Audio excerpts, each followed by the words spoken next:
acclamer Jésus-Christ de Nazareth. Alléluia. Salue trois personnes et dis-leur, élevé est son nom. Dieu te fera du bien ce matin. Alléluia. Salue trois personnes et dis-leur.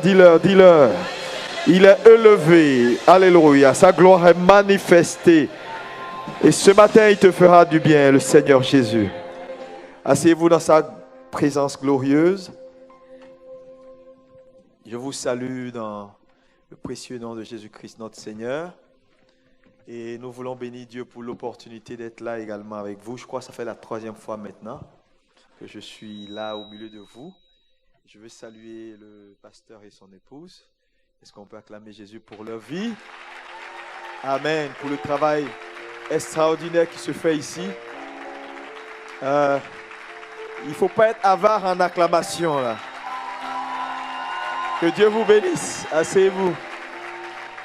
Amen. Vous savez, ils font un travail extraordinaire, sinon tu ne serais pas là.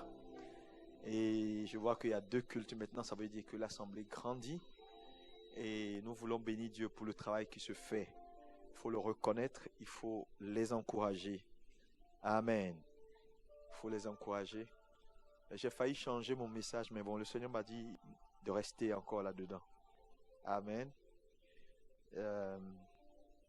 C'est toujours important d'interroger Dieu pour que Dieu te dise ce qu'il faut pour le peuple. Vous savez, nous disons beaucoup de choses, nous prêchons beaucoup et il faut rester toujours focus pour que Dieu te parle. C'est très important parce que c'est lui qui rencontre les besoins des hommes. Amen. Ce matin, nous avons partagé ce que j'ai intitulé le prix de la destinée. Est-ce qu'on peut dire avec moi le prix de la destinée? Plus fort que ça. C'est important. C'est vraiment important de saisir ce message.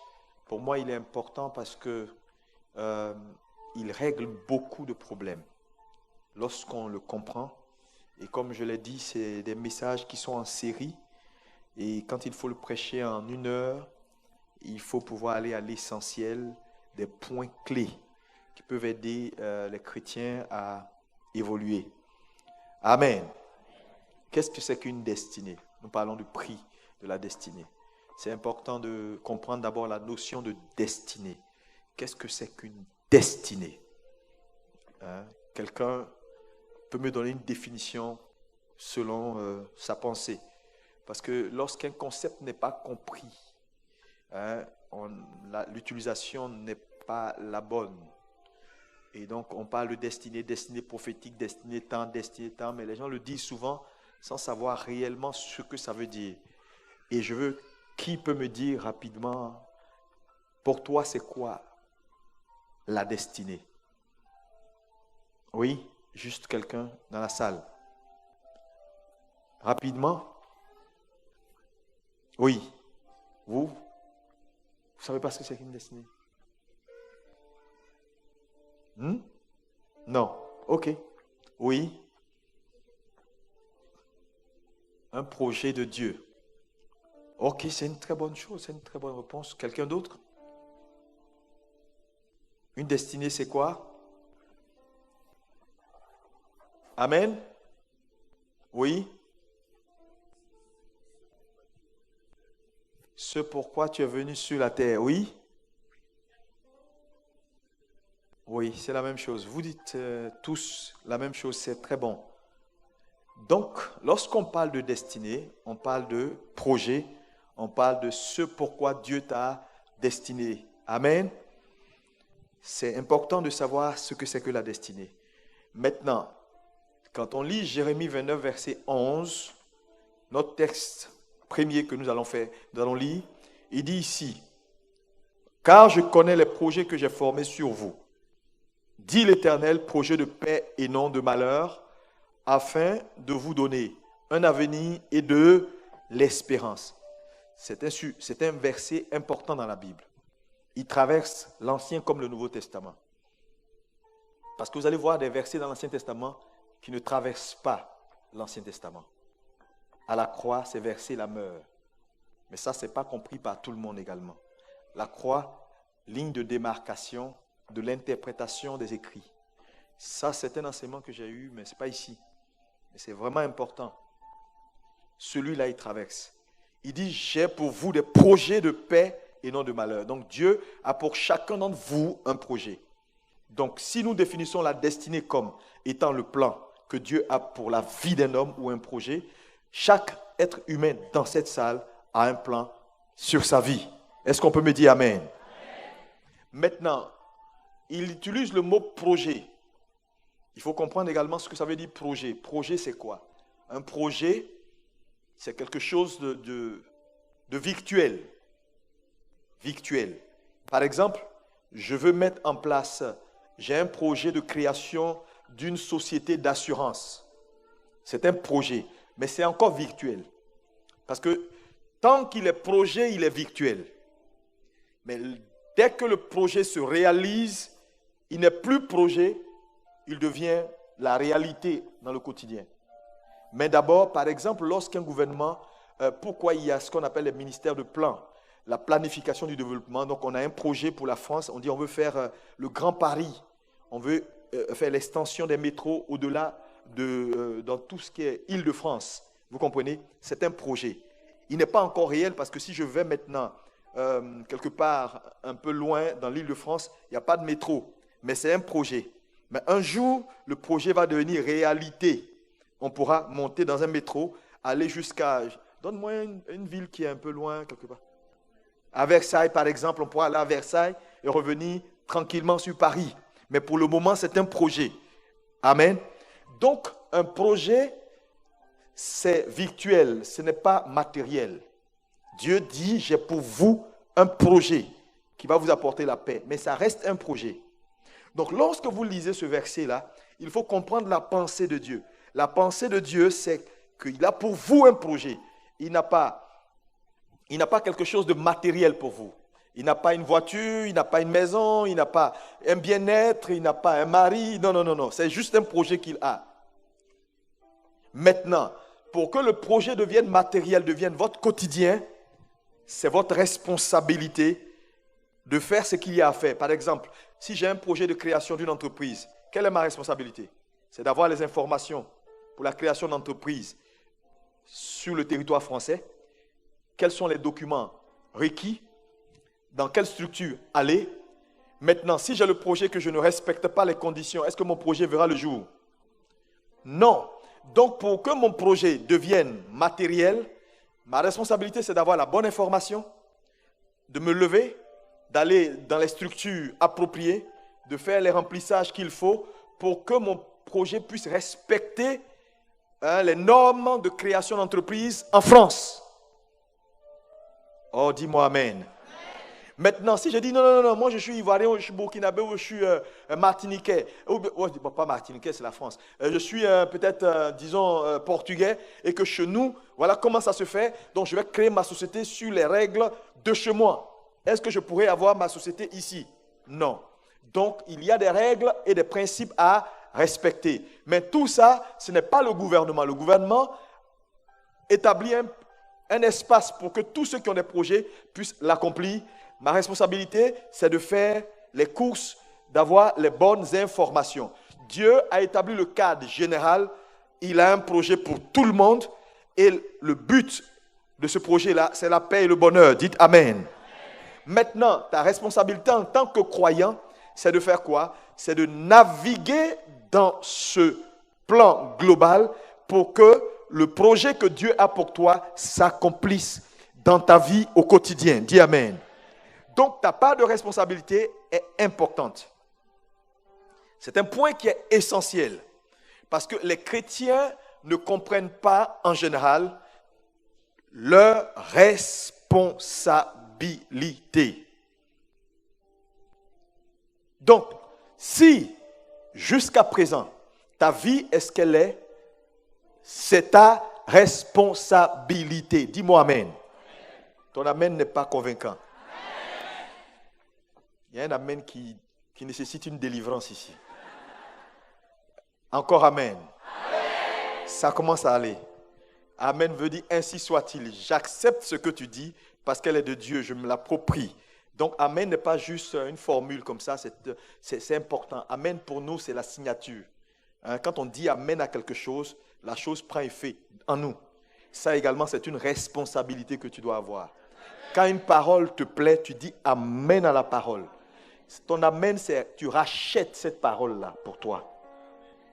Sinon, même si tu as entendu, elle n'est pas rachetée. C'est dans le monde spirituel, il faut faire très attention, il y a beaucoup de choses qui se font.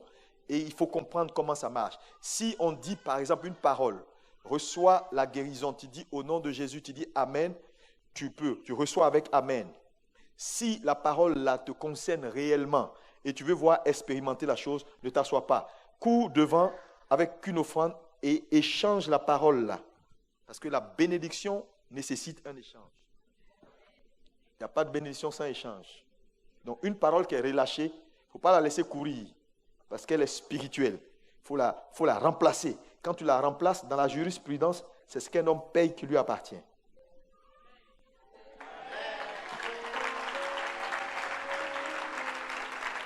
Est-ce qu'on peut me dire Amen? C'est pourquoi moi je ne laisse jamais passer les bonnes paroles, je vous assure. Je les prends toujours. Amen. Donc c'est important de comprendre la destinée. Nous parlons donc du prix de la destinée. Alléluia. Maintenant, Dieu a un plan pour chaque vie. Vous êtes d'accord avec moi? Ok. Lorsque nous lisons Habakkuk 2, la Bible dit « Écris la vision ou écris la prophétie ». L'Éternel m'adressa la parole et il dit « Écris la prophétie, grave-la sur les tables afin que l'on la lise couramment ». Le mot prophétie ici, on peut l'interchanger avec le mot vision. Dans d'autres traductions, c'est écrit « Écris la vision ». Ici, c'est « Écris la prophétie ». Amen. Maintenant, qu'est-ce que c'est qu'une prophétie? Une prophétie est une façon imagée ou parlée de décrire une destinée. Par exemple, si je dis, Madame, dans 5 mois, ainsi parle l'Éternel, voilà, je te vois aux États-Unis, dans temps, en train de réussir, en train de faire ça, je prophétise. Alléluia. Mais quand je prophétise sur elle, en fait, ce que je suis en train de faire, je suis en train de révéler par des paroles un pan de sa destinée. Donc, une prophétie est une destinée révélée. Est-ce qu'on peut me dire Amen? Alléluia. Parce qu'on ne prophétise pas dans le vide. On prophétise pour dire ce que Dieu est sur le point de faire pour quelqu'un, où on a vu ça, on a vu ça. Donc la prophétie est une destinée, ou la destinée est une prophétie également. Maintenant, si nous sommes d'accord que la prophétie, donc, c'est une destinée révélée, alors il n'y a pas quelqu'un qui n'a pas une prophétie sur sa vie dans cette salle. Nous avons tous des prophéties sur notre vie. Quelle est la prophétie générale que nous avons? Dieu dit, j'ai déclaré sur ta vie, j'ai formé sur ta vie un plan de paix et non de malheur. Donc tout plan qui arrive à ta vie, qui porte en lui le malheur, n'est pas de Dieu, tu dois rejeter. Dis Amen. Alléluia.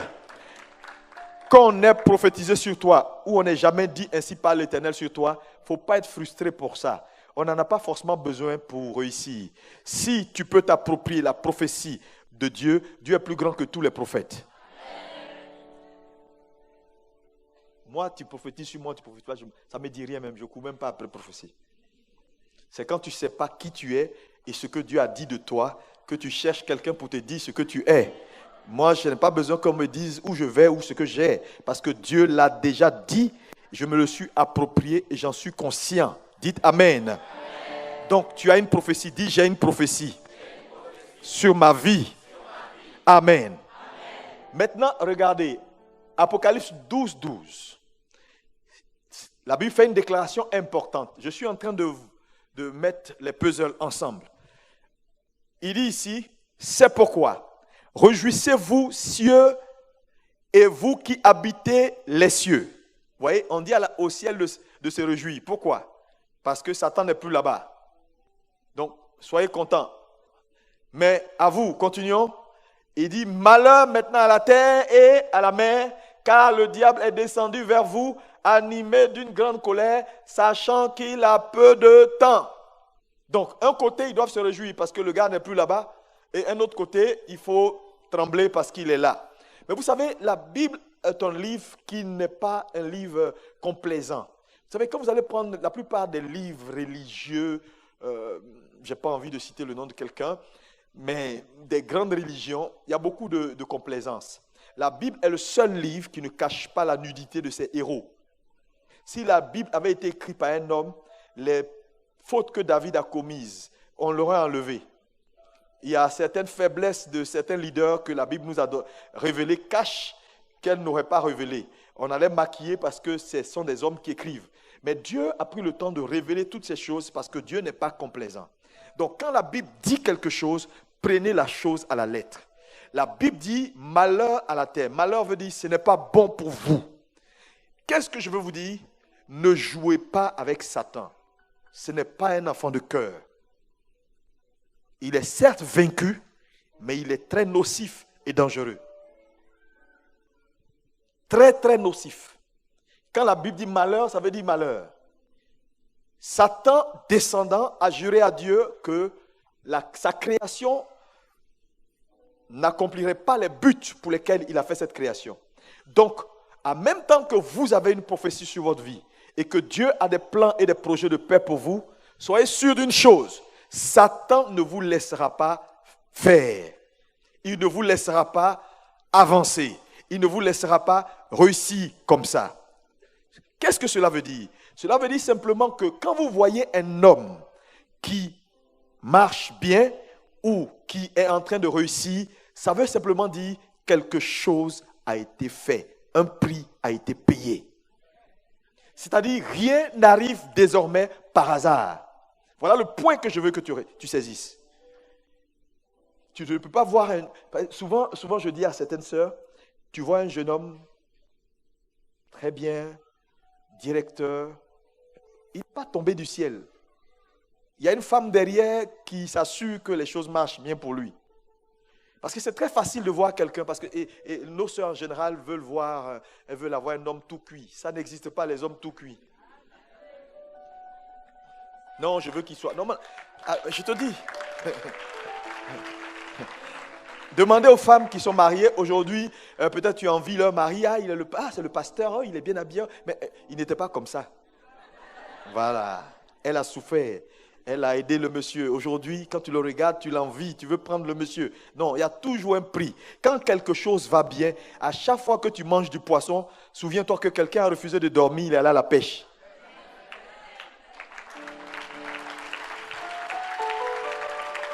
Le poisson n'a pas quitté l'eau pour se balader comme ça, pour aller se mettre dans un supermarché. Non, non, non. Quelqu'un a pris la décision. Et c'est important, Église. Quand quelque chose marche, un prix a été payé. Pourquoi? Parce que ce monde est soumis à une pression. Satan a décidé que les plans de Dieu ne vont pas s'accomplir. Satan travaille contre toute destinée qui veut éclore. Et si tu es là, tu as une parole sur ta vie, si Dieu a un plan pour ta vie, en même temps que Dieu a le plan pour ta vie, il va falloir commencer à te préparer parce que tout projet de paix entraîne une bataille. Une église qui ne comprend pas n'a rien compris. Un peuple qui ne comprend pas n'a rien compris. Le combat spirituel est une réalité. Nous ne combattons pas comme ceux du monde, nous nous combattons dans une position déjà d'accomplissement. Mais c'est quand même un combat. Nous avons la victoire. Mais il y a quelqu'un qui dit non, je ne reconnais pas ta victoire. À toi de lui prouver que cette victoire-là, Jésus l'a acquis. Et je veux te dire, ça ne sera pas une chose aisée. Que tu sois chrétien, pasteur, ancien, c'est un combat quotidien. C'est pourquoi au soir de sa vie, Paul pouvait dire dans 2 Timothée 4, verset 7, il dit, j'ai combattu le bon combat. S'il précise bon combat, ça veut dire qu'il y a des mauvais combats. Ma prière, c'est que tu sois en train de combattre le bon combat. Oh, dis-moi un bon amen. Alléluia. Alléluia. Maintenant, je vais mettre à ton appréciation 4 types de destinées majeures. Et c'est très important. Et chacun dans cette salle, il n'y a personne qui peut dire je ne fais pas partie de l'une d'entre elles. Non. Nous sommes tous quelque part. Destinée numéro 1. Cette destinée-là, c'est ce qu'on appelle les destinées qui ne vont jamais éclore. Ça veut dire quoi? Ça veut dire, dans cette catégorie, Ce sont les personnes qui n'arriveront jamais à entrer dans leur destinée. Et ça existe. Par exemple, quelqu'un devient fou. On est obligé de le déposer dans un asile de fous. Voilà un monsieur qui n'accomplira jamais sa destinée. Mais ce n'est pas sa faute. Si Dieu n'intervient pas, c'est un homme qui va finir, il va mourir, il n'entrera jamais dans sa destinée. Un bébé qui meurt à la couche, c'est une destinée qui ne va jamais éclore. Pas parce que Dieu n'a pas un dessein pour ce bébé. Non, il y a eu des situations, par exemple, la mère n'a pas fait ce qu'il fallait faire, ou les médecins n'ont pas été vigilants, et l'enfant est mort à la couche. Il faut sortir de votre pensée cette affaire de, oui, tout ce qui arrive, c'est Dieu. Non, tout ce qui arrive n'est pas Dieu. C'est pourquoi Jésus a dit, lorsque vous priez, dites que ta volonté soit faite sur terre, ici à Paris, comme c'est fait au ciel. Pourquoi? Au ciel, oui, c'est la volonté de Dieu, mais ici, sur terre, tout n'est pas la volonté de Dieu.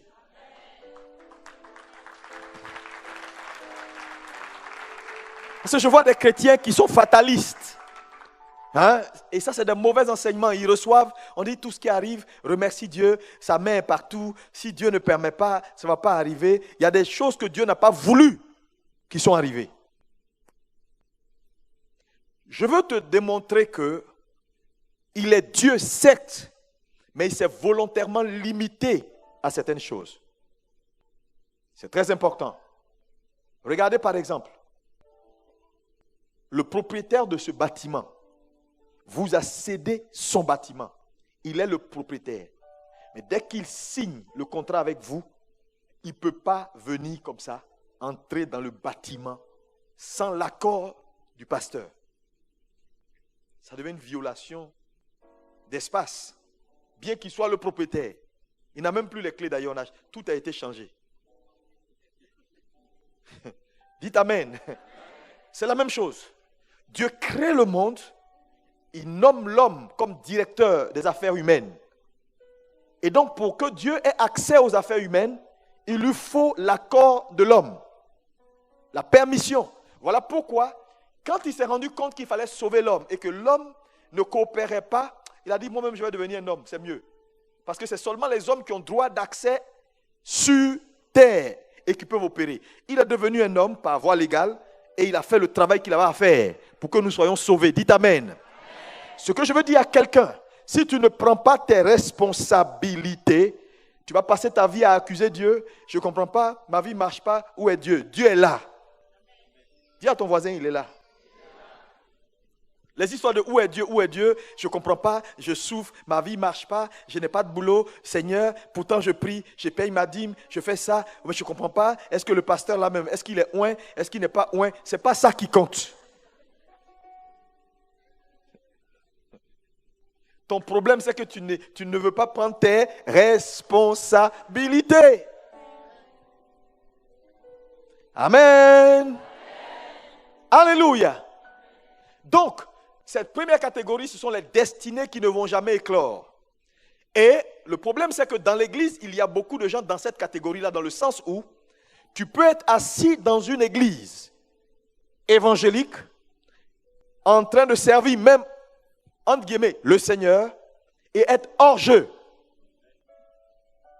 Donc, la question est la vraie, c'est Seigneur, à quoi réellement tu me destines? Il faut que Dieu te donne la réponse.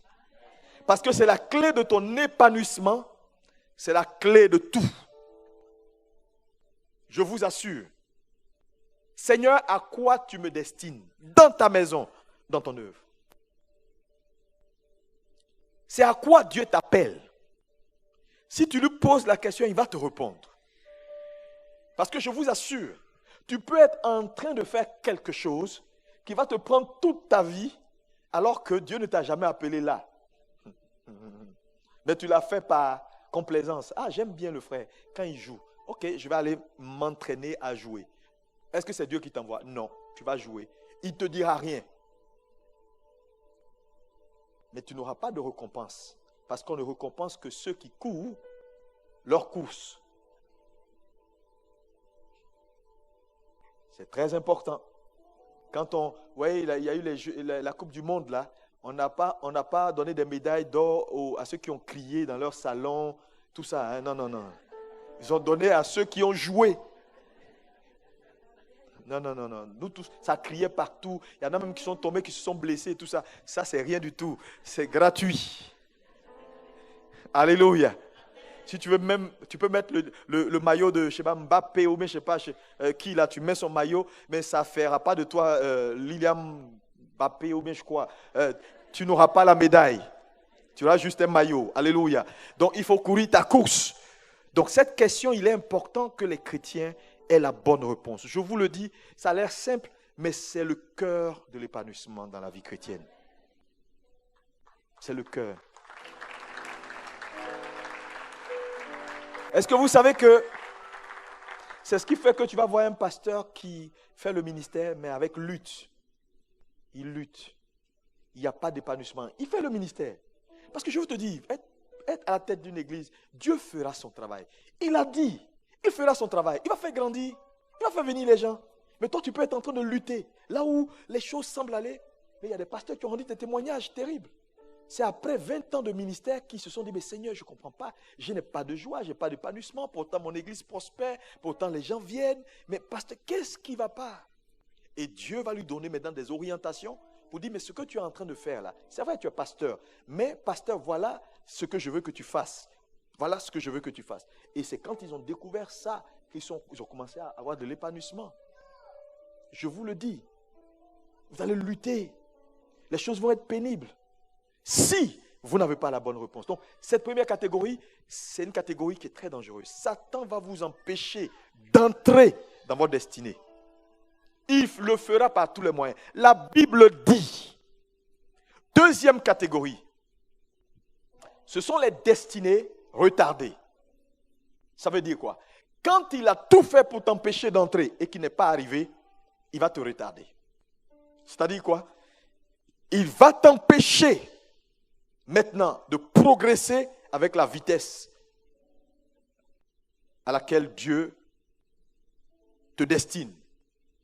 Parce que pour chaque destinée, il y a une vitesse que Dieu nous donne.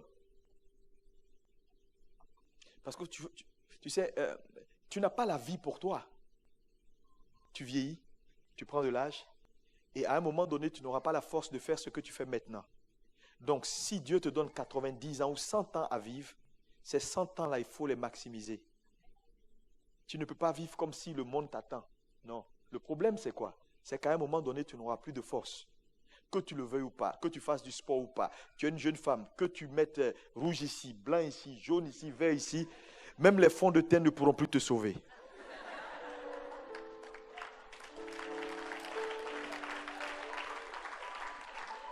Tu vas me mettre fatigué, quand on va te voir, on sait que tu n'es pas jeune. Tu vas aller tirer ta peau jusqu'à un moment où il n'y aura plus de peau. Regardez les gens et les artistes à la télévision qui ressemblent désormais à autre chose qu'à des personnes. Donc tu n'as pas le temps pour toi. Et Satan sait que je n'ai pas empêché cette sœur-là d'entrer. Elle a découvert le plan de Dieu pour sa vie, elle est dans le plan. Ok, mais qu'est-ce qui me reste à faire? C'est retarder sa course vers l'accomplissement du but. Ça veut dire quoi? Là où tu devais être épanoui, tu n'es pas épanoui. La Bible dit l'arbre planté près du courant d'eau donne son fruit en sa saison. Tout ce qui n'est pas dans la saison, c'est le retard. Attends, à 40 ans, 45 ans, 50 ans, tu es censé avoir un boulot, une maison, une femme. Dans la logique, quand on classifie par saison, tu as 50 ans, tu n'es même pas encore marié. À quel moment tu vas te marier pour avoir un enfant, pour qu'un jour cet enfant-là couvre ta nudité quand tu vas vieillir? Il y a un problème quelque part. Aujourd'hui, 12 août 2018, Dieu t'attend à un certain niveau sur l'échelle de ta vie. Donc, au ciel, sur l'échelle de ta destinée, aujourd'hui, 12 août 2018, voilà où tu es censé être. Si tu t'appelles Norbert, aujourd'hui, 12 août 2018, Norbert, sur l'échelle de sa destinée, doit être un cadre supérieur chez Bouygues, avec 25 000 € par mois, 3 pavillons en France.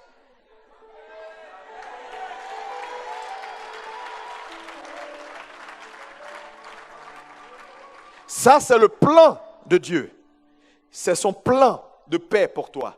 Maintenant, aujourd'hui, 12 août 2018, au lieu d'être à ce niveau, parce que pour Dieu, voilà le niveau où il t'attend aujourd'hui. Toi, tu es encore à 1500 €, serveur dans une station d'essence. À la porte de Saint-Cloud.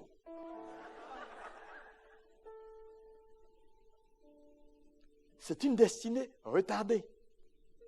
Mais le problème, c'est que ta position actuelle, si tu veux savoir si ta destinée est retardée, la position actuelle, est-ce que ta position te satisfait? Sinon, c'est la voix de Dieu quelque part dans ton cœur qui te dit non, ce n'est pas la place que tu dois avoir, ce n'est pas le niveau. Ce n'est pas le niveau. Tu devais être mieux que ça. Je vous dis, l'Esprit de Dieu va toujours te convaincre que non, c'est vrai que les choses avancent, mais ce n'est pas encore ça. Il est facile de se contenter. Mon ami, ta course ou ta compétition, c'est par rapport à toi-même, pas par rapport à quelqu'un. Parce qu'il y a des gens, oui, moi au moins j'ai une voiture, moi au moins je travaille un peu, moi au moins. Mais ce n'est pas toi au moins et le frère à côté. Non, le frère à côté oublie. On ne court pas les mêmes courses. Alléluia. On ne court pas les mêmes courses.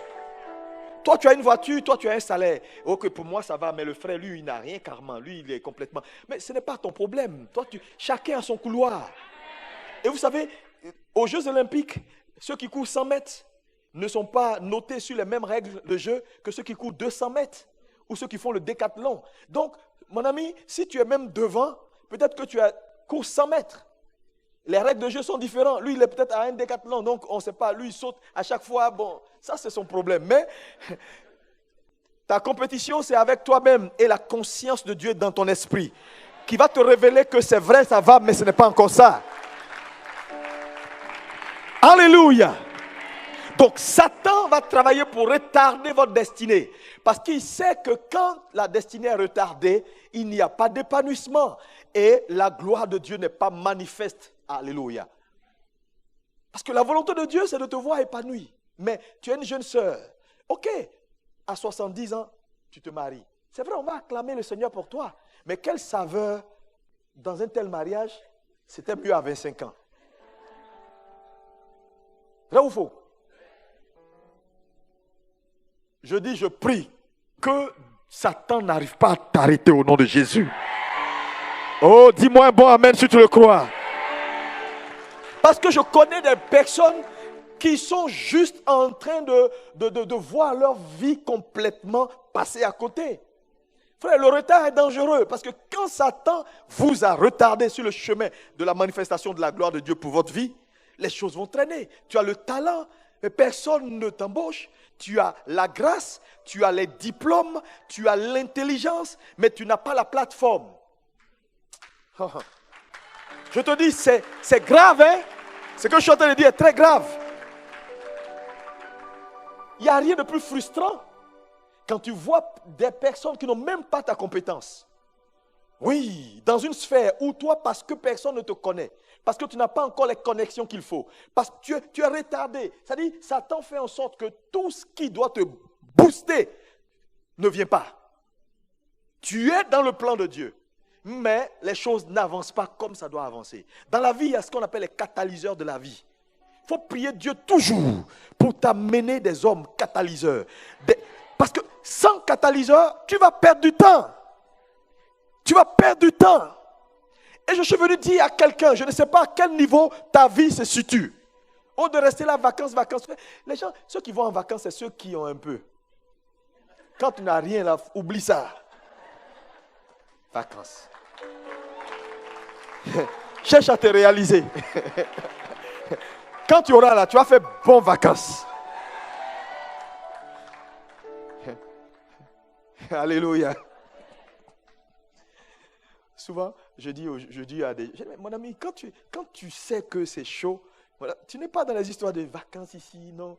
Les gars ont leur argent pour faire leurs vacances. Il n'y a pas de souci. Moi, là, pour le moment, je ne suis pas encore arrivé. Laissez-moi arriver, on va faire ça après ensemble. Alléluia. Gloire à Dieu. Je veux encourager quelqu'un ici. Est-ce que quelqu'un est béni? Quelqu'un est béni? Quelqu'un est béni? Alléluia! David a dit dans le psaume 90, il dit, donne-moi la satisfaction matinale. C'est important, la satisfaction matinale. 90, 14, tu peux le mettre si tu veux. C'est très important. Dieu doit vous apporter ce dont vous avez besoin maintenant. Après, ça peut être trop tard.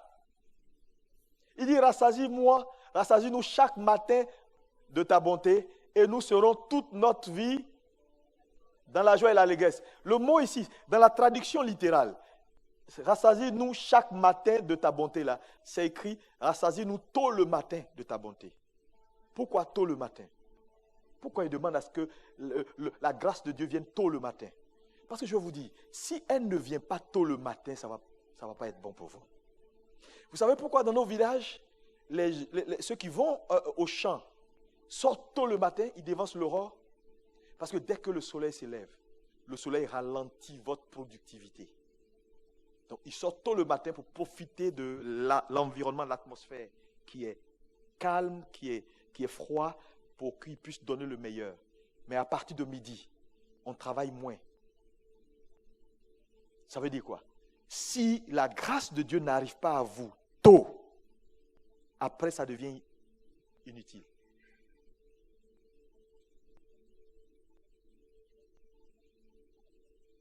Imaginez-vous, regardez à mon âge. Si c'est maintenant que je découvre que je devais être footballeur. Les gens de mon âge là sont retraités. Ça c'est une grâce vraiment qui n'est pas une grâce.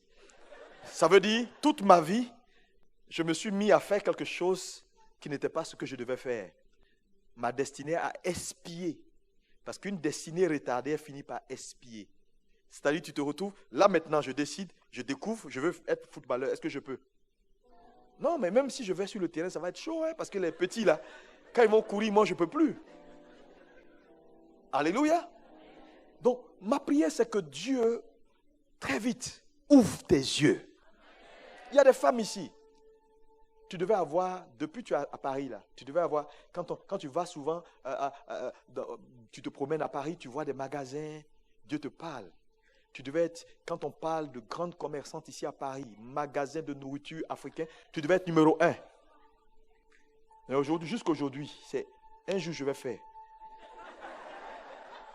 Un jour je vais faire. Entends, ça pousse partout. Un jour je vais faire. Tu es en train de vieillir. Un jour je vais faire. Le temps de t'en rendre compte, tu es retraité. Je connais une dame comme ça, française. Elle a tout. Mais elle n'a jamais décollé. Elle s'est préparée. Ça dit que je ne sais pas s'il y a quelqu'un qui peut mieux organiser ces choses-là qu'elle. Mais elle n'est jamais entrée dans ça. Jamais.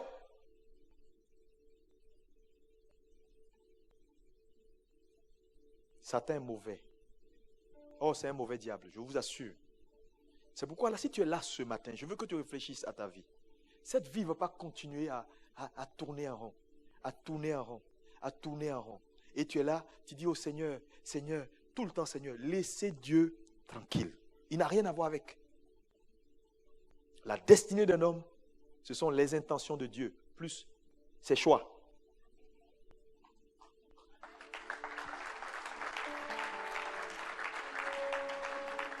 Dieu a un plan pour vous. Vos choix ajoutés à ce plan-là, vous naviguez. Le problème avec l'église, c'est que les gens n'écoutent pas. Ils font ce qu'ils veulent. Maintenant, quand ça ne marche pas, on accuse l'église, on accuse le pasteur, on accuse maman pasteur, on accuse tout le monde, on devient aigri. On devient aigri. Parce que voilà, ça ne marche pas chez nous. Ah, mais pourquoi le pasteur, il va en vacances? Il est obligé de cacher sa vie parce que il y a des gens, il va aller quelque part, on dit oui, mais comment il peut aller, je ne sais pas, comment il peut aller à Cancun, comment il peut aller, on ne comprend pas, ça fait beaucoup d'argent ça le billet. Il aurait pu, je vous dis, il aurait pu là. Laissez les gens vivre leur vie.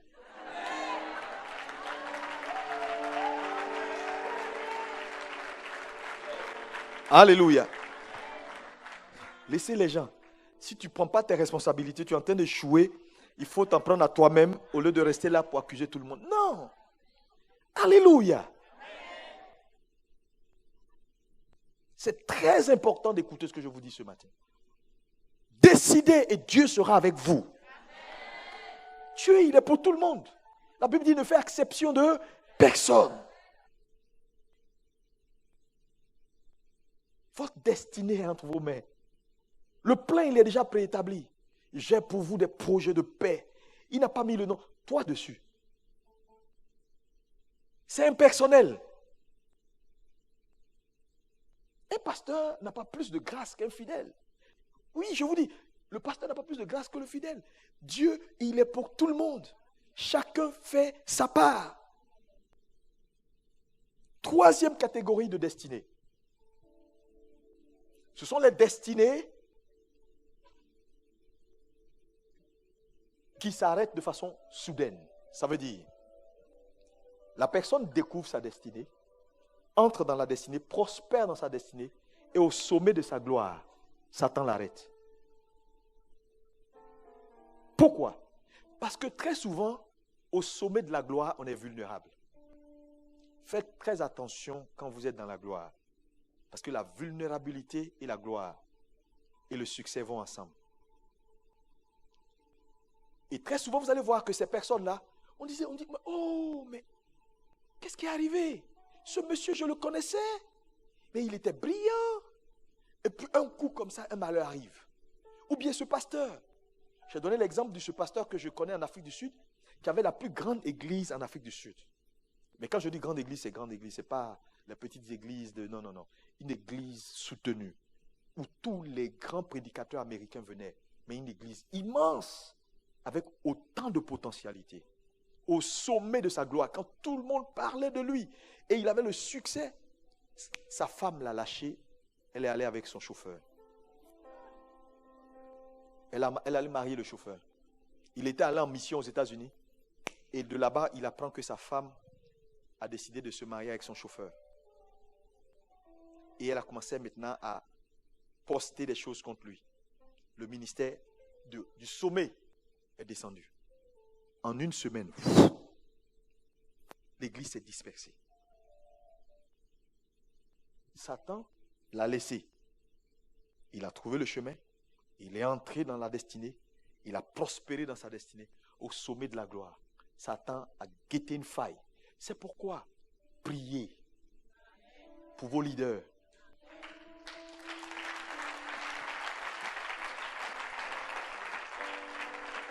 Parce que je vous dis, Dieu va te donner le succès. Dieu va te donner la bénédiction. Mais à un moment donné, quand tu vas monter, je vous ai dit, Satan n'est jamais loin. Il n'est jamais loin. S'il n'a pas pu t'empêcher, il va tenter de te retarder. De faire expier ta destinée. S'il n'a pas pu, il va te laisser. Mais il t'attend dans la gloire. Parce que dans la gloire, il y a de la vulnérabilité. C'est comme ça qu'il a eu Samson. Samson est entré dans sa gloire. Et au sommet de sa gloire, Delilah l'a arrêté. Je prie que quels que soient les pièges de l'ennemi sur ton chemin, ce matin, que ces pièges avortent au nom de Jésus. Je dis que les pièges avortent au nom de Jésus. Que les pièges avortent au nom de Jésus. Quatrième type de destinée. C'est les destinées qui s'accomplissent. 2 Timothée 4, verset 7, il dit, j'ai combattu le bon combat. J'ai gardé la foi. J'ai achevé la course. J'ai achevé. Que ces phrases-là soient tes phrases au soir de ta vie. J'ai achevé. Frère, c'est un parcours.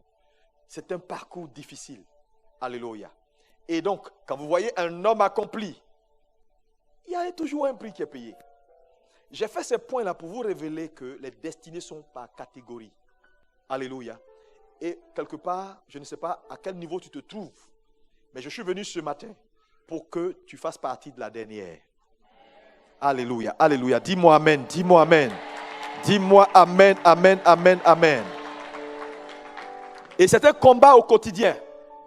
C'est un véritable combat au quotidien. Une prise de responsabilité. Ceux qui arrivent à la 4e catégorie et qui entrent là-dedans et qui accomplissent, c'est ceux qui comprennent la notion de la responsabilité.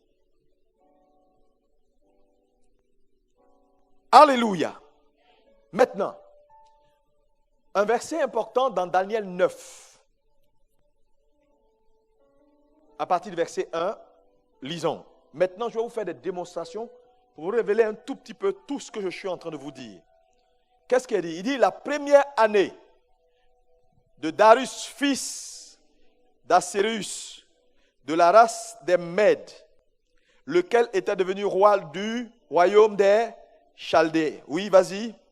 La première année de son règne, moi, Daniel, je vis par les livres qu'il devait s'écrouler 70 ans pour les ruines de Jérusalem, d'après le nombre des années dont l'Éternel avait parlé à Jérémie le prophète. Donc, Daniel fait une déclaration pour dire que dans sa recherche, il a vu dans le livre de Jérémie une prophétie. Mais où se trouve cette prophétie? C'est Jérémie 29, verset 10. Donc, on revient à Jérémie 29, verset 10. Vas-y, je vais montrer cette prophétie. Il dit, mais voici ce que dit l'Éternel. C'est Dieu qui parle. Dès que 70 ans seront écoulés pour Babylone, je me souviendrai de vous, parlant d'Israël, et j'accomplirai à votre égard ma bonne parole en vous ramenant dans ce lieu. C'est extraordinaire. Vous voyez, il n'y a aucun doute. Il n'y a pas de si. Ce sont des phrases qui sont totalitaires. Dieu dit, je le ferai, j'accomplirai envers vous ma bonne parole. Donc, ce n'est pas un homme qui parle, c'est Jéhovah, le Dieu Tout-Puissant. Frère, celui qui est détenteur de toutes choses et qui a créé toutes choses, c'est lui qui parle.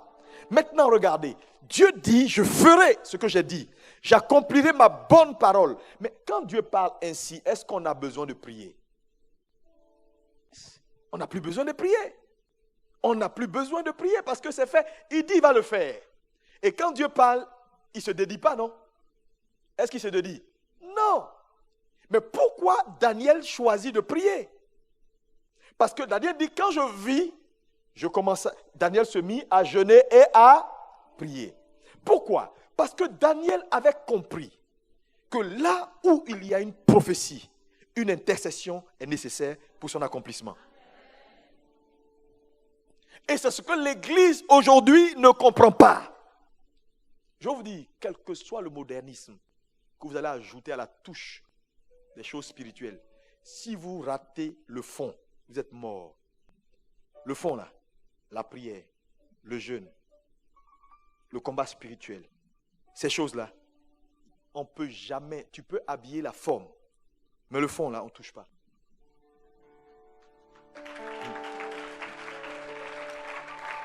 C'est-à-dire, l'église de la fin des temps ne sera pas une église où, non, on vient, on parle, on dit non, pas trop de prière, non, quand on prie, non, parlons doucement, on ne gêne pas le voisin. Mon ami, si tu ne veux pas que je te gêne, il faut quitter là.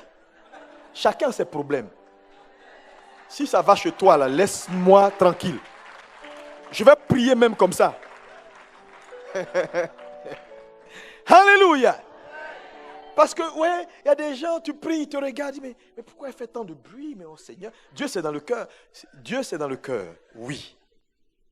Mais Dieu nous a donné également l'expression. La Bible dit Jésus a gémi jusqu'à ce que ses veines éclatent. Les scientifiques ont démontré que c'est possible. C'est-à-dire que tu es stressé, tu pries jusqu'à ce que tes veines éclatent et que, au lieu que ce soit la sueur qui sort, c'est le sang qui sort dans tes pores. Jésus l'a fait. Pourquoi? Pour juste passer la croix. Maintenant, je te pose une question. Si lui qui n'a jamais péché a eu autant besoin de prier pour s'en sortir, et toi, le pécheur?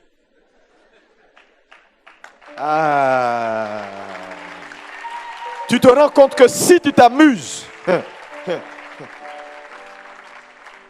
toutes ces prières, tu vas sophistiquer, on fait 15 minutes. Oh Seigneur, je te remercie, je te remercie. Et puis, je te remercie parce que... C'est parce que Satan ne t'a pas encore criblé. Quand il va te cribler, tu vas arrêter les je te remercie, je te remercie. Tu vas enlever tes chaussures, t'assois à terre. Alléluia. Tu sais, moi j'ai compris une chose dans la vie. Quand tu vois un homme qui est ralenti dans sa course, il ne faut pas te moquer de lui. Tu ne sais pas quel colis il porte. Tu ne sais pas quel colis il a sur la tête qui fait qu'au lieu de marcher vite, il marche comme ça. Tu ne sais pas. Donc, c'est très facile de dire, mais on ne comprend pas le frère. Il faut lui demander, il a quoi sur sa tête? Alléluia. Daniel vit la prophétie. Elle est claire. Dieu dit, je le ferai, mais il dit, il faut prier. Pourquoi? Chaque prophétie nécessite une intercession. Frère, qu'est-ce que Dieu t'a promis? S'il n'y a pas de prière associée, ces choses-là n'arriveront pas, même si Dieu l'a dit. Parce que cette fausse mentalité chrétienne qui fait croire aux gens que oui, quand Dieu parle, ça va s'accomplir. Qui t'a dit ça? La Bible est remplie de faits où Dieu a dit, ce n'est pas arrivé. Parce que quand Dieu ne trouve pas d'intercesseur, ça peut différer. Il ne va pas descendre pour le faire à ta place. Il faut qu'il trouve des gens qui seront disposés pour que cela se fasse. Voilà pourquoi, Église, vous devez prier. Prier et prier. Dis avec moi, prière. Mais quand je parle de prière ici, ce n'est pas murmurer, alléluia. C'est de véritables prières, alléluia. Des prières pour enfanter ta destinée. Cette destinée prophétique que Dieu t'a donnée. Cette destinée glorieuse que Dieu t'a donnée doit voir le jour. Nous sommes fatigués de voir des chrétiens qui ont tous les talents, des jeunes sœurs. Elles ont tout ce qu'il faut, mais elles ne peuvent pas se marier. Elles ne peuvent pas entrer dans leur destinée. Elles ne peuvent pas avoir d'enfants. Elles ont la pression, le monde fait la pression sur elles pour dire viens avec nous. Et elles sont à l'église, elles ne voient pas, il n'y a pas devant, il n'y a pas derrière. À un moment donné, elles cèdent. Et je vous dis, il y a beaucoup de gens ici qui vivent n'importe comment, pas parce qu'ils ont envie. La pression est trop forte. La pression est partout. Les parents te regardent. Mais quand est-ce que tu vas nous faire notre petit fils? Et tu dis non, je suis chrétienne. Ça sonne mal. Mais attrape-toi un copain, fais un enfant. Non, nous, on ne peut pas le faire, nous. Nous, on est obligé d'attendre le mariage. Mais les hommes de l'église ne veulent pas se décider.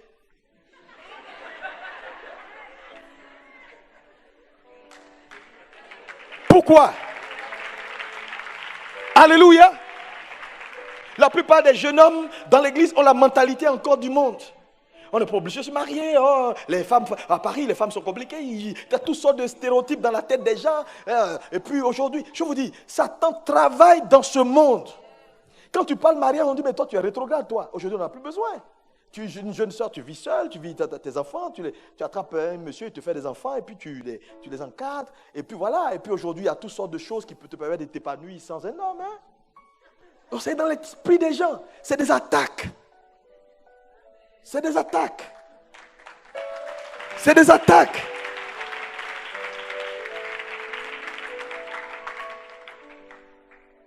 Est-ce que quelqu'un peut me dire amen? Ça fait que c'est compliqué, c'est compliqué. Nous sommes fatigués. Quelqu'un doit se lever. Parce que c'est la prière seule qui a la capacité, dites amen, de changer les choses. Regardez. Mais la situation était compliquée à Babylone. Le roi Darius dit, il n'est pas question que ce peuple bouge. Il dit, votre affaire de 70 ans là, ça ne va pas venir. Et il est sur le trône, il est en bonne santé. Daniel dit, ce n'est pas une affaire de parler, c'est une affaire de prière. Daniel commence à intercéder, à jeûner. Quand il commence à prier, première action de sa prière. Parce que la prière va booster les choses, va changer les choses. Numéro 1, un esprit démoniaque apparaît. Quand Daniel commence à prier, 21 jours après, il n'a pas la réponse. Il repart vers Dieu. Quand il interroge Dieu, Dieu lui dit, depuis le premier jour, je t'ai exaucé. Mais le prince de Perse, qui est une entité spirituelle, qui contrôle la région, a fait obstacle à l'ange. Il ne peut pas passer. Quoi?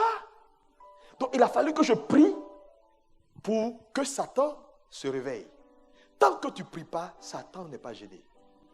Je te dis, il y a beaucoup d'entre vous ici, là. C'est quand tu vas commencer à prier, tu sauras qui est derrière tes problèmes. C'est quand tu vas commencer à prier que tu sauras réellement ce qui se passe. Tu ne sais pas, tu ne sais pas. Je te dis que Satan à l'art de ce qu'on appelle le camouflage. Dès que Daniel a commencé à prier, les démons ont dit non, on ne peut pas vous laisser partir, c'est trop facile. Et Dieu lui dit, depuis le premier jour, j'ai exaucé. Maintenant, Daniel revient 21 jours après. Moi, ma question, pourquoi Dieu ne lui a pas dit depuis le premier ou le deuxième jour? Dieu n'a pas dit, hey, Daniel, j'ai déjà envoyé ta réponse, mais c'est bloqué, hein? Fais quelque chose. Dieu n'a rien dit. Et imaginez-vous si Daniel n'était pas retourné vers Dieu. Dieu n'aurait rien dit. Il serait mort comme ça, tous là-bas en Babylone. Parce que là où il n'y a pas de question, il n'y a pas de réponse. Il a fallu que Daniel demande, mais qu'est-ce qui se passe? Et Dieu lui dit, mais c'est bloqué. Mais c'est bloqué, tu fais rien. Ce n'est pas ma responsabilité, moi Dieu, de faire quelque chose. Arrêtez de tout mettre sur Dieu. Daniel prie. Il libère la puissance de Dieu. Dieu utilise la puissance là pour envoyer Michael, l'archange, va fortifier le démon qui est bloqué pour qu'il passe. L'ange arrive, il fortifie l'ange qui est bloqué et puis la route est dégagée. Dès que le prince de Perse est renversé et que l'ange passe, le roi meurt. Le roi qui ne voulait pas, là, il meurt. Parce que Dieu est dans un plan de l'accomplissement d'une destinée. Et je vais vous dire, la prière, elle travaille. Vous allez commencer à prier, il y a des gens qui vont disparaître. Tu sais, je ne suis pas en train de plaisanter. Vous ne savez pas. Derrière chaque scène, il y a toujours une scène. Il y a toujours une scène derrière une scène. Ta vie est comme ça, là. Tu penses que c'est juste là? Non, tu te vois. Non.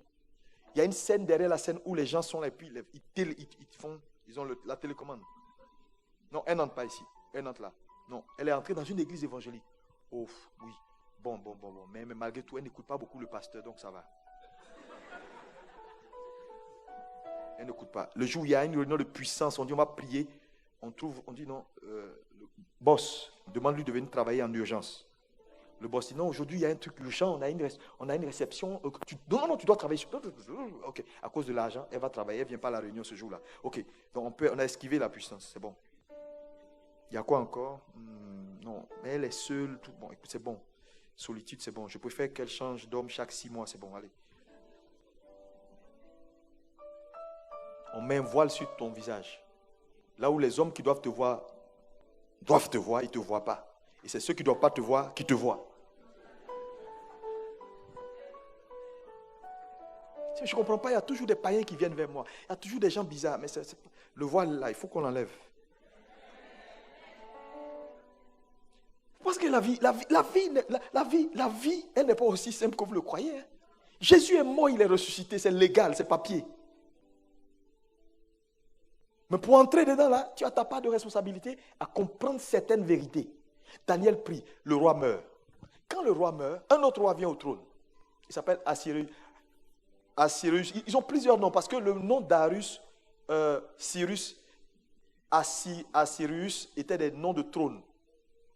Mais il y a un certain Darius, le Mède, dans l'histoire, parce que c'est une étude, quand vous allez dans la Bible d'Ex, vous allez voir que le roi qui vient maintenant au trône, Assyrus, il va se marier à une dame qu'on appelle Vashti. Donc c'est le même roi, donc c'est la même histoire qu'on retrouve dans le livre d'Esther. Parce que vous n'êtes pas pasteur, donc je ne veux pas vous embêter avec, parce qu'il y a une Bible qu'on appelle la Bible interlinéaire. C'est une Bible qui est tracée de façon chronologique. Elle n'est pas comme celle qu'on a. C'est-à-dire quoi?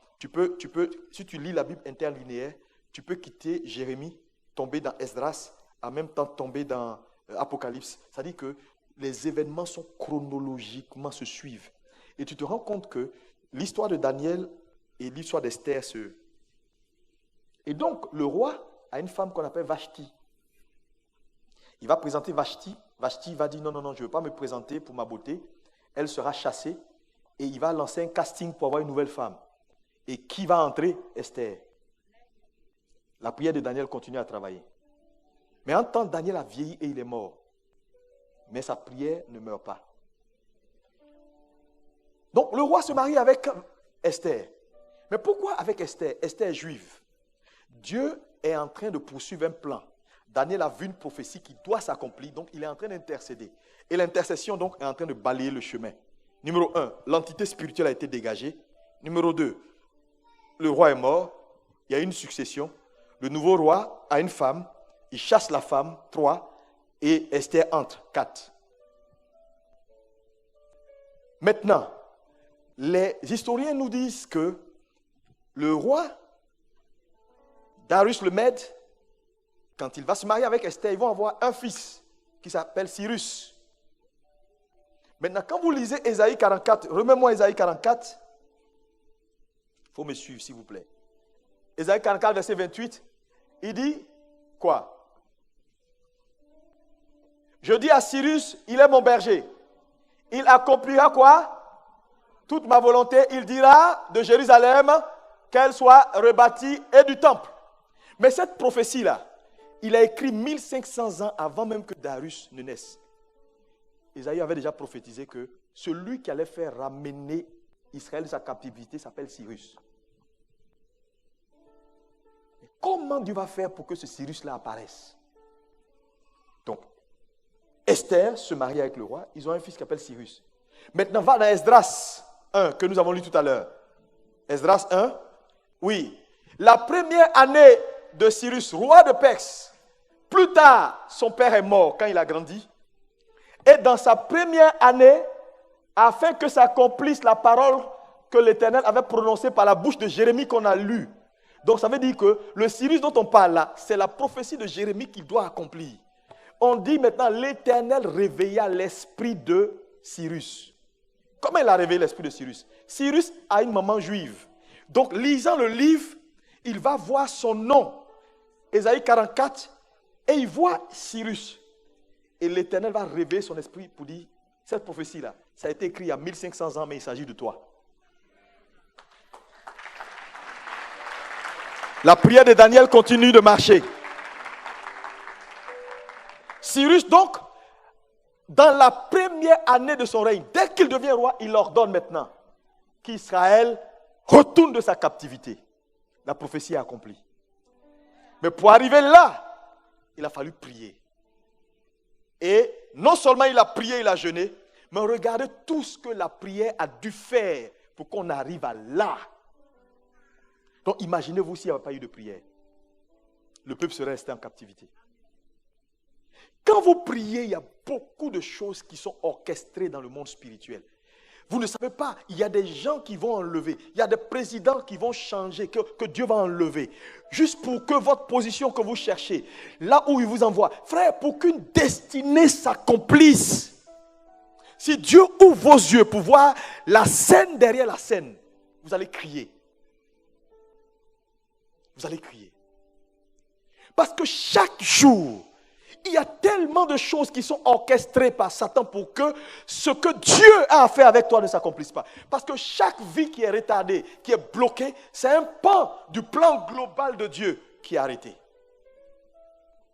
Tu sais, si tu ne réussis pas, Dieu ne gagne pas. Et Satan le sait. C'est pourquoi toutes les destinées sont utiles et importantes.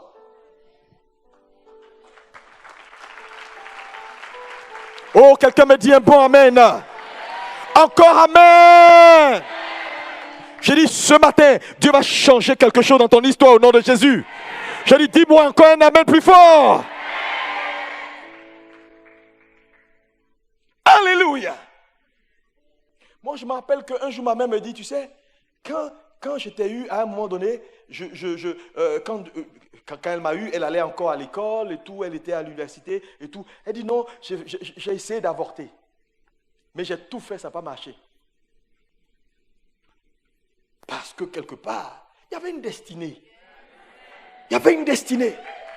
Mais je ne sais pas où. Je vais vous dire, quand Dieu, frère, c'est pourquoi la prière, ne jouez pas avec la prière. Parce que la prière a la capacité même de contrôler les générations futures. Frère, la prière va naviguer dans votre génération. Là où quelqu'un devait devenir peut-être le futur président d'une république, la prière va le garder. Daniel est mort. plus tard, Cyrus est devenu roi. Il ne savait même pas. Mais il a fallu que Daniel paye le prix. Je veux dire à quelqu'un, peut-être qu'il y a un ministère d'intercesseur, peut-être que Dieu te pousse à la prière. Le temps est venu pour que tu comprennes que la prière n'est pas juste quelque chose qu'on fait parce qu'on veut plaire à Dieu. C'est une affaire de destinée. Dis Amen. Dis Amen. Prier, c'est gagner du temps. Je vous dis, regardez, même en tant qu'église, si vous ne priez pas, si Dieu ouvre vos yeux pour voir ses plans, je dis, Satan est un mauvais diable. Il est mauvais. C'est pourquoi, nous, ce que la Bible nous demande, c'est de prier. Parce que notre prière donne les ressources à Dieu pour faire le travail, même quand on dort. Tu ne pries pas, tu présumes. Vous êtes tout le temps en train de présumer. Ah non, j'ai un voyage dans 6 ans, voilà mon projet. Je vais finir mes études à Paris. Dans 10 ans, quand j'ai fini à Paris, je vais mettre un peu d'argent de côté. Je vais aller investir dans mon pays en Afrique. Je vais m'installer ma famille pour ma retraite. Satan te regarde et puis il sourit. Tu souris. Il dit, bon, raconte ta vie dans tous les cas. C'est moi, je gère le dossier. Tu ne pries pas. Ton projet risque d'être un cauchemar. On a vu des gens qui ont ouvert des entreprises, ils ne prient pas, ils font. Mais à la fin, c'est des dettes. Seulement, ils ont failli aller en prison. Ici à Paris même. Ne jouez pas avec le diable. Il faut prier. Dis à ton voisin, tape ton bouche, voisin, prie. Prie et prie.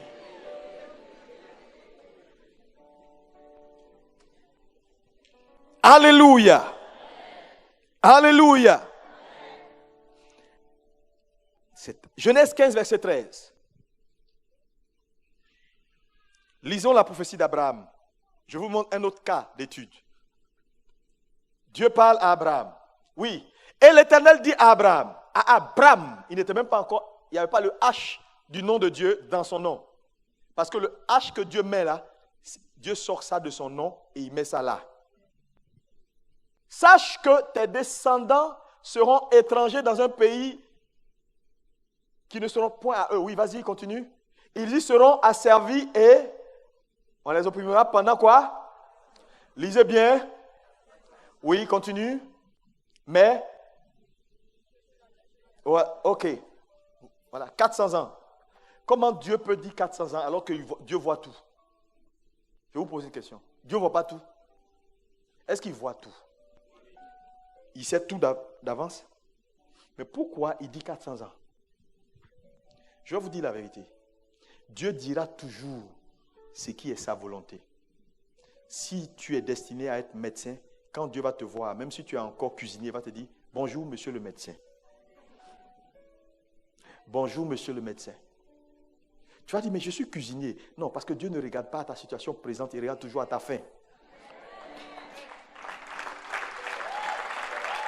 Hey! Ici là, c'est pas parce que Dieu s'est trompé. Dieu a dit 400 ans parce que dans l'agenda divin, le peuple doit faire 400 ans. Mais qu'est-ce qui se passe? Le peuple sort à 431. Les 30 ans viennent d'où? Dieu ne reconnaît pas ça. Ça, c'est votre extra à vous. Je te dis, connaissez Dieu. Hein? Mais le problème, c'est que quand Dieu donne cette prophétie qu'on vient de lire à Abraham, Abraham ne prie pas. Il n'y a aucun verset biblique qui nous montre qu'Abraham a prié, comme Daniel l'a fait. Et donc le peuple est allé en captivité, ils ont fait 430 ans. Donc Dieu se rend compte que si je ne fais rien, ce peuple va mourir là-bas. Ils auraient pu faire 1000 ans. Donc Dieu va prendre une décision importante. N'oubliez pas que Moïse est certes hébreu, mais il est égyptien par sa vie, puisqu'il est allé bébé. Donc, il a tout reçu de l'Égypte. Donc, il n'avait rien d'un hébreu. Et Dieu regarde, il n'y a pas d'intercesseur. Le temps passe. On fait quoi? Et il va retrouver Moïse et il éveille la pensée de Moïse. Et Moïse tue un Égyptien qui frappait un hébreu. C'était pour créer l'incident. Pourquoi il voulait créer l'incident? il voulait faire sortir Moïse. Quand Moïse sort d'Égypte à 390 ans d'esclavage. Moïse sort. Il leur reste à peu près 10 ans pour que la prophétie arrive. Mais Dieu, comme il ne trouve personne, en express, il fait sortir Moïse. Mais quand il fait sortir Moïse, ce n'est pas parce qu'il avait envie de faire sortir Moïse, non. C'est parce qu'il voulait vider Moïse et remplir Moïse. Donc il conduit Moïse où? Chez Jéthro. Mais ce Jéthro-là, c'est qui? Abraham a eu plusieurs fils, dont Isaac, qui était l'enfant de la promesse, Ishmaël, et puis les enfants de Kétoura. Et parmi les enfants de Kétoura, il y avait les Madianites. Madian, c'est des fils d'Abraham. Mais Dieu a demandé à ce qu'Abraham chasse tout le monde et laisse Isaac, parce qu'il est le fils de la promesse. Donc Moïse est de la lignée d'Isaac. Maintenant, on les a chassés. Maintenant, plus tard, après les 390 ans d'esclavage, tous les fils d'Abraham ont oublié le Dieu d'Israël. Les enfants d'Ishmaël sont devenus des Arabes. Les fils d'Isaac sont devenus des esclaves en Égypte. Ils ont oublié Jéhovah. La preuve, c'est que quand Moïse arrive au buisson et que Dieu lui demande, tu vas retourner vers tes frères, il dit, c'est qui? Dis-leur que le Dieu. Il dit, non, si je vais là, ils ne connaissent pas ce Dieu-là. Et s'ils me posent la question, je dis quoi? Parce que le peuple avait oublié le Dieu d'Abraham. Donc Dieu fait sortir Moïse et il envoie Moïse vers un fils d'Abraham qu'on appelle Madian. Et en son temps, sur toute la surface de la planète, il n'y avait qu'à Madian que le culte de Jéhovah était encore fait. Parce que Jéthro était le seul sacrificateur sur toute la surface de la planète qui adorait encore Jéhovah. Donc il conduit Moïse chez Jéthro. Moïse va vider Jéthro. Jéthro va vider Moïse de la culture égyptienne et remplir Moïse, former Moïse à l'intercession. Parce que quand une prophétie doit s'accomplir, elle nécessite une intercession. Et donc Moïse est formé. Et la formation pour que Moïse soit apte met 40 ans. Donc 40 ans après, il vient sortir le peuple. On est à combien d'années? 430 ans. Donc les 430 ans sont liés au fait que Dieu n'a pas trouvé d'intercesseur au moment où il en avait le plus besoin. Ça veut dire quoi? Les choses vont expirer dans ta vie. Les choses vont traîner. Ta souffrance va traîner jusqu'à ce que tu prennes conscience qu'il faut prier. Et ça ne gêne pas Dieu. Si ça te plaît de souffrir, continue. Mais je suis venu ce matin dire à quelqu'un dans cette salle, arrête de jouer à la religion. Arrête de pratiquer la religion. La religion tue. Lève-toi, prends tes responsabilités. Prie. Moi, j'ai décidé de le faire. Là, quand je rentre, là, j'ai 40 jours au pied de la croix. Il y a des décisions qu'il faut le prendre. Sinon, une destinée ne s'accomplit pas comme ça. Parce qu'on s'assoit dans une église dimanche matin. Il y a des décisions à prendre. Tu peux aller plus haut que ce que tu es maintenant. Tu peux être meilleur que ça. Alléluia. Dis-moi un bon amen. Le reste de ta vie qui est devant toi là peut être 10 fois, 100 fois meilleur que tout ce que tu as eu derrière toi. Si et seulement si tu prends la décision ce matin que les choses changent, que les choses changent, que les choses changent. Dis-moi, les choses doivent changer. Lisons Jean 21, verset 18. Je vais terminer ce point. Jean 21, verset 18. Oui. En vérité, je le dis. Quand tu étais jeune, tu te fais quoi? Tu te saignais toi-même et tu allais où tu... Oui, vas-y. Mais quand tu seras vieux, tu faisais quoi? Tu étendras tes mains et un autre te saignera et t'amènera où tu ne voudras pas. Oui, continue.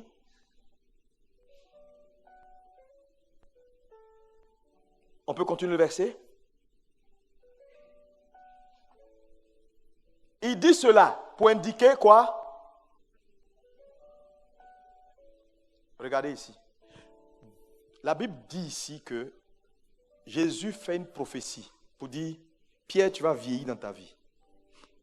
Tu vas mourir vieux. Parce que c'est ce qui glorifie Dieu. Mais plus tard, quand Jésus a dit ça, regardez comment Satan a failli arrêter les choses. Acte 12, versets 1 à 5. Lisez tous à haute voix. Oui, on lit.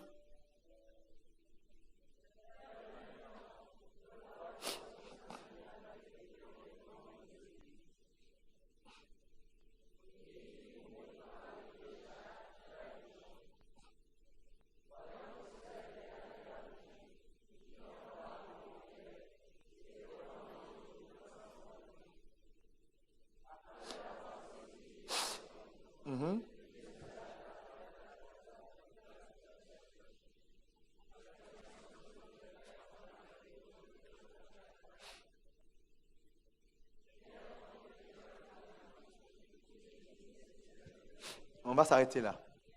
Regardez. Il a déjà tué Jacques. L'église n'avait pas prié. Quand il a vu que c'était agréable, il a arrêté Pierre. Il s'apprêtait à le faire tuer. Et l'église s'est rendue compte que là, quand on a arrêté Jacques, on n'a pas prié, ils l'ont tué. Pour Pierre, là, on ne va pas se laisser faire. On va intercéder. Quand l'église s'est mise à intercéder, l'ange est descendu le soir pour briser la prison et faire sortir Pierre. Mais n'oubliez pas que Jésus avait prophétisé dans Jean que Pierre, tu vas mourir vieux. Satan voulait qu'il meure jeune. Il a fallu la prière.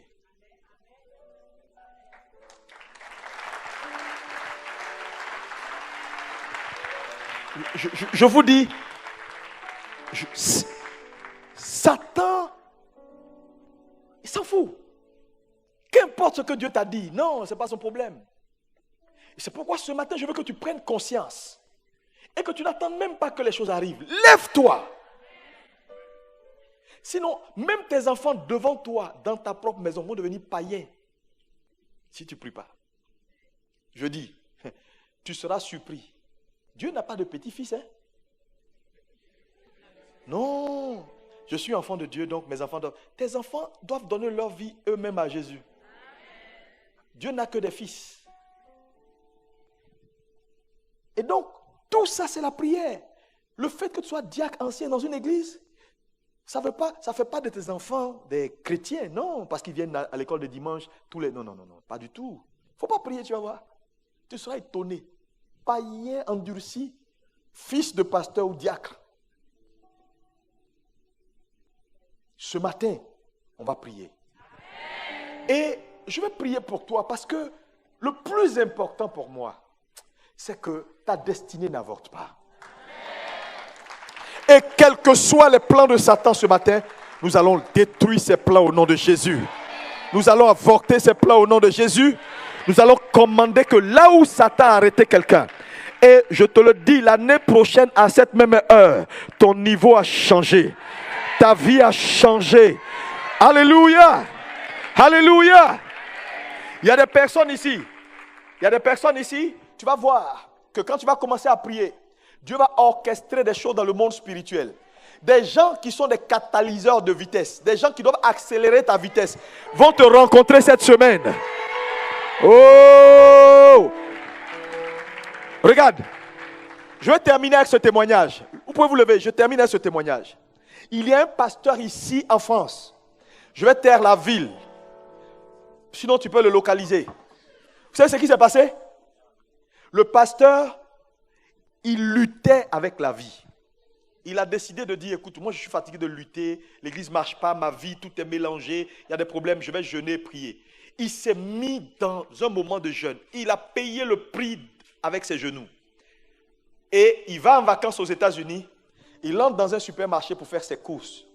Et pendant qu'il regardait les rayons, il y avait une dame devant lui qui faisait également les courses. Et la dame avait fait, les femmes, elles aiment les écharpes. Elle a mis son écharpe là. Et puis pendant qu'elle faisait ses courses, l'écharpe a glissé, l'écharpe est tombée. Elle n'a pas vu. Elle regardait. Et le pasteur qui a vu, court, il ramasse l'écharpe. Et puis il crie, madame, madame, s'il vous plaît, c'est votre écharpe. La dame se retourne et dit, oh, merci, merci. Oh, et puis elle prend l'écharpe. Elle lui met, merci beaucoup. Comment vous appelez? Je suis pasteur tant, je suis en vacances à Paris. Ah, voilà ma carte de visite. Si vous avez un peu de temps, appelez-moi. Merci vraiment beaucoup. Et elle lui donne la carte de visite. Le pasteur n'appelle pas. 2 jours. Et puis à un moment donné, le Saint-Esprit réveille son esprit. Mais la dame là, il faut l'appeler. Le pasteur appelle. Et la dame dit, ah oui, c'est vous qui m'avez... Ok, venez, voilà mon adresse, vous venez, mon mari sera là, on va... Voilà, j'ai parlé de vous. Donc, le pasteur arrive. D'abord, dans le quartier, il se rend compte que c'est un quartier d'hommes très riches. Ils montent, ils sont à table, le pasteur entre, le mari dit, non, mets-toi à table, c'est vous qui avez, ok. Et pendant la nourriture, ils discutent et il lui demande, pasteur, tu fais quoi, ton église à Paris? Et puis le monsieur se présente pour dire, nous sommes du Nigeria, nous sommes également en vacances, on a notre résidence ici aux États-Unis, mais on fait des va-et-vient parce qu'on a beaucoup d'affaires. Et puis le mari qui dit à sa femme à table, mais, et si on lui remettait notre dîme ce mois? Bon, le pasteur, lui, c'est rien du tout, une dîme. Une dîme, bon.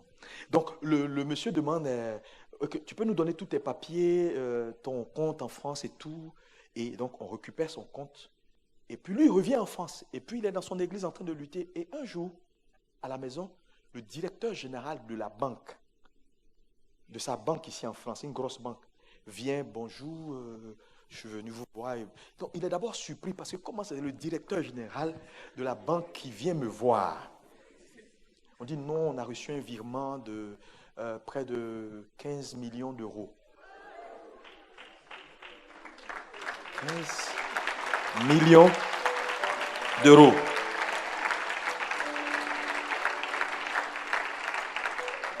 Leur dîme fait 15 millions d'euros. Et donc, chaque année, ils donnent à des organisations, ils donnent. Et puis, ils ont décidé de donner au pasteur comme ça. Le pasteur, là, sa vie a changé. Donc, il y a des changements, il ne faut pas dire fort. Tu dis, changer. Il a dansé. Il a commencé à rêver de nouveau. Il a appelé un ami pasteur que je connais là pour venir, pour dire, ma vie a changé. Voilà, 15 millions d'euros. Une seule rencontre. Parce qu'il a décidé de dire, je suis fatigué, il faut que je paye le prix. Une rencontre. Dieu va orchestrer une seule rencontre dans ta vie. J'ai dit une seule rencontre. Et toutes tes luttes, terminées. Vous savez, mais Satan le sait. Satan aurait voulu que ce monsieur ne rencontre jamais. Il y a ce qu'on appelle les catalyseurs de destinée. Que cette semaine, pendant cet été, que Dieu te reconnecte, que Dieu te relocalise. Commence à parler, prie. Commence à prier, parle à Jésus. Les brocodobo rima kanda baroma sakaya bababa. Les bregedebo shakaya bababa. Les brandorobo sokodobo shaya baba. In the name of Jesus. Vas-y, parle. Ça sera ton témoignage au nom de Jésus. Dieu change ton histoire au nom de Jésus. Commence à prier. Tu accompliras ta destinée. Tu accompliras ta destinée. Tu accompliras ta destinée. Au nom de Jésus. Et je vois la vie de quelqu'un changer. Je vois les choses se retourner. Je vois un changement. Oh, Makandorobo Shiba. Libro bobo bobo bobo bobo bobo. Makata parama sekede bori makanda baba. In the name of Jesus. Prie, élève la voix. Parle à Jésus. Assez, c'est assez. Assez, c'est assez. Toutes les destinées retardées. Les talents qui dorment. Les talents qui n'arrivent pas à éclore. Bandorobo sakaya baba baba baba. Prie. Dieu est sur le point de changer ta vie. Je dis tout ce qui t'a retardé, tout ce qui a empêché ta vie de clore, reçois la grâce de Dieu. Makata paroma sakaya baba baba baba baba. Hey! Je vois un changement. Je dis, je vois un changement. Prie. Détruis tout obstacle à la manifestation de ta destinée. Oh my God. Mandere bo bo bo bo bo bo bo bo bo bo. Rakata pare be be be be be be be be. Hey! Jesus. Jesus. Makata para ba ba ba ba ba ba ba. Je dis cette semaine, des bonnes nouvelles arriveront à toi. Cette semaine, j'enlève les barrières. Au nom de Jésus, ce que Dieu a dit me concernant s'accomplira au nom de Jésus. Et s'accomplit. Makata paro masakaya bababa. Libo makandere bebe bebe bebe. Jesus. Ba ba ba ba ba ba ba ba ba ba ba ba ba ba ba ba ba ba. Hey! Lève la main droite vers le ciel. Tu vas prier. Tu vas ordonner toute scène derrière la scène. Tu vas commander à la puissance de Dieu d'agir maintenant. Que la prière, tes prières réorientent les choses. Que tes prières se mettent en mouvement. Je dis ici, les semaines à venir, les gens ne vont pas te reconnaître. Oh my God, Dieu va bouger ciel et terre pour changer les choses dans ta vie. Makata Paroma, commence à parler. Vas-y, libère la puissance de Dieu. Il est le seul Dieu. Il est le seul Dieu. Depuis la nuit des temps. Pakata Paroma Sakara Babaramasa. Vas-y, vas-y, élève la voix. Élève la voix. Parle à Jésus. Mandorobo Shika Baba Baba Baba Baba. Il s'agit de ta destinée. Ouvre la bouche. Oh Dieu, let your power fall. Que la puissance de Dieu se mette en manifestation. Je vois les vies transformées.